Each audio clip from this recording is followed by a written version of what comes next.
ଆପଣ ଜାଣିଛନ୍ତି କି ରାମାୟଣ କେବଳ ଭାରତରେ ସୀମିତ ନୁହେଁ। ଇଣ୍ଡୋନେସିଆ, ଥାଇଲାଣ୍ଡ ଓ କାମ୍ବୋଡିଆ ପରି ଦେଶରେ ଏହାର ପ୍ରମାଣ ଆଜି ମଧ୍ୟ ରହିଛି। ତେବେ ରାମାୟଣ କେବଳ ଗୋଟିଏ କାହାଣୀ ଥିଲା ନା ସତ୍ୟ ଇତିହାସ?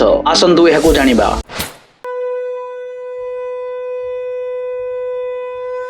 ଏହା ମହର୍ଷି ବାଲ୍ମୀକିଙ୍କ ଦ୍ୱାରା ସଂସ୍କୃତ ଭାଷାରେ ରଚନା କରାଯାଇଥିଲା। ଏଥିରେ ଭଗବାନ ରାମଙ୍କୁ ଆଦର୍ଶ ଏବଂ କର୍ତ୍ତବ୍ୟନିଷ୍ଠ ବ୍ୟକ୍ତି ରୂପରେ ବର୍ଣ୍ଣନା କରାଯାଇଛି।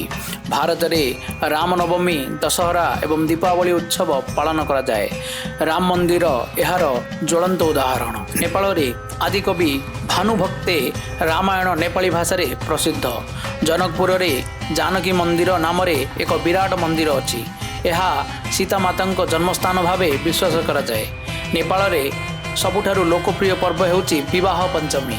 ଏଥିରେ ଭଗବାନ ରାମ ଏବଂ ମାତା ସୀତାଙ୍କ ବିବାହକୁ ଉତ୍ସବ ରୂପରେ ପାଳନ କରାଯାଏ। ଇଣ୍ଡୋନେସିଆରେ ରାମାୟଣ କାକ୍ୱିନ୍ ରାମାୟଣ ଭାବରେ ଜଣାଶୁଣା ଏବଂ ଏହାକୁ ପୁରୁଣା ଜାପାନିଜ୍ ଭାଷାରେ ଲେଖାଯାଇଛି। ପ୍ରମ୍ବନାନ ମନ୍ଦିର ଉତ୍ସବ ସମୟରେ ଏହାକୁ ଛାୟା ପପେଟ୍ ଥିଏଟର ୱାୟାଙ୍ଗ କୁଲିଟରେ ପରିଦର୍ଶନ କରାଯାଉଛି। ଥାଇଲାଣ୍ଡରେ ରାମାୟଣ ରାମକିଆନ ଭାବରେ ଜଣାଶୁଣା, ଯେଉଁଟାକି ଥାଇ ସଂସ୍କୃତି, ରାଜନୀତି ଏବଂ ମୂଲ୍ୟକୁ ଅନ୍ତର୍ଭୁକ୍ତ କରେ।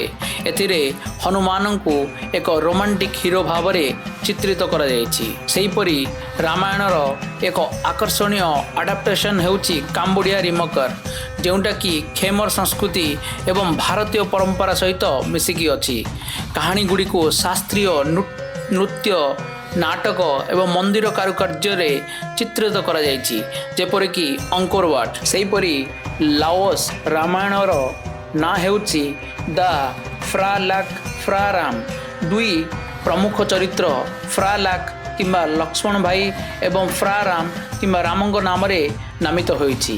ମିଆଁମାର ବା ବର୍ମାରେ ୟମଜାତଦା ବା ମିଆଁମାର ରାମାୟଣ, ଯାହାକୁ ରାମଙ୍କ ନାଟକ ଭାବରେ ବିବେଚନା କରାଯାଏ। ମାଲେସିଆରେ ରାମାୟଣ ମାଲାୟ ସାହିତ୍ୟ ଭାବରେ ହିକାୟତ ଶେରି ରାମା ଭାବରେ ଜଣାଶୁଣା।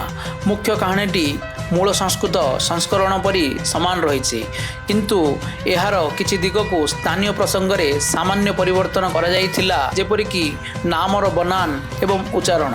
ଭିଏତନାମରେ ହିନ୍ଦୁ ପ୍ରଭାବକୁ ପ୍ରତିଫଳିତ କରି ଚାମ ସମ୍ପ୍ରଦାୟରେ ରାମକିଏନ ଭାବରେ ଜଣାଶୁଣା। ଆପଣଙ୍କୁ ଆମର ଏ ଭିଡ଼ିଓଟି କେମିତି ଲାଗିଲା କମେଣ୍ଟ ବକ୍ସରେ ନିଜର ମନ୍ତବ୍ୟ ନିଶ୍ଚୟ ଦିଅନ୍ତୁ। ଜୟ ଶ୍ରୀରାମ।